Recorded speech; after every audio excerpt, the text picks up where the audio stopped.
Au nom de Dieu, au nom de Dieu le clément, le miséricordieux, que la paix et les bénédictions soient à son prophète Mohammed ainsi que sa famille, ses compagnons. Chers frères et sœurs, je vous salue avec le salut de l'islam. Et le salut de l'islam, salam alaykum wa rahmatullah.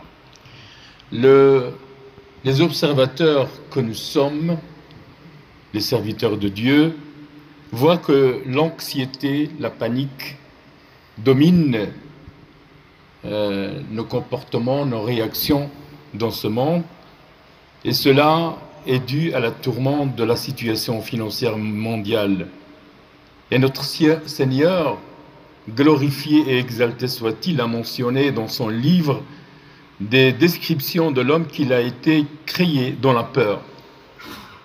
Résister à cela, c'est que le serviteur sait que Dieu, gloire à lui, est le créateur de la création et le souverain des univers, et que les conditions financières n'ont aucun pouvoir sur lui, ni ne le contrôlent ou ne contrôlent sa subsistance, et qu'il est certain que le pourvoyeur est Dieu seul. Être certain que dans sa main se trouvent les trésors des cieux et de la terre. Être certain que ce que vous avez s'épuise, il est limité avec le temps et l'espace. Et que ce que Dieu a ne s'épuise pas, ne s'épuise point. Ce qui est avec vous n'est pas épuisé, et ce qui est avec Dieu demeure, et nous récompenserons certainement ceux qui patientent avec leur récompense pour le meilleur de ce qu'ils ont fait. La sécurité future dépend uniquement de Dieu le Très-Haut, pour des raisons que Dieu a manifestées, a mentionnées dans le Coran. Il a dit « Il n'y a aucun animal sur terre, sauf que Dieu a sa subsistance, il connaît son lieu de repos, il est enchâssé ainsi que son dépôt. » Être certain que celui qui place sa confiance en son Seigneur s'abrite dans une colonne solide. Dit, rien ne nous arrivera sauf ce que Dieu a décrété pour nous. Pas affecté par la malheureuse nouvelle, et d'être certain que Dieu, gloire à lui, est celui qui délivre des calamités de la mer, des calamités financières, de toutes sortes de détresse, comme l'a dit le Tout-Puissant, et ainsi le serviteur croit aussi que l'avenir est entre les mains de Dieu, et que personne ne peut assurer son avenir.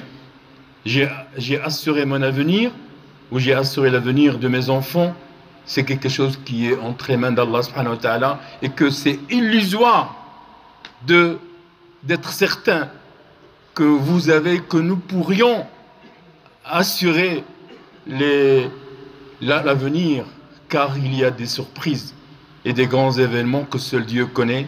Et combien de personnes ont compté sur des crédits qui se sont évaporés, combien de personnes ont dépendu des choses qui ont été endommagées et brûlées. Par conséquent, la connaissance de l'invisible appartient à Dieu, et assurer l'avenir est entre les mains de Dieu. Il est celui qui connaît les choses et les faits et l'intrinsèque et le résultat. Alors, quelles sont les raisons qui peuvent faire disparaître cette anxiété, ces gênes, ce souci que nous subissons matériellement dans cette vie matérielle? Ils supportent des difficultés telles que la maladie, la pauvreté financière et le manque de diverses choses qu'il aime, et reçoit des calamités avec tranquillité d'esprit et confiance en soi-disant « Nous appartenons à Dieu et à lui nous retournons. Ô Dieu, récompense-moi pour ma calamité et accorde-moi quelque chose de mieux que cela. » Et si ce qu'il ne veut pas se produit, ou s'il manque ce qu'il veut, alors laissez-le s'installer là-dedans et sachez que c'est mieux pour lui, même s'il le déteste lui-même.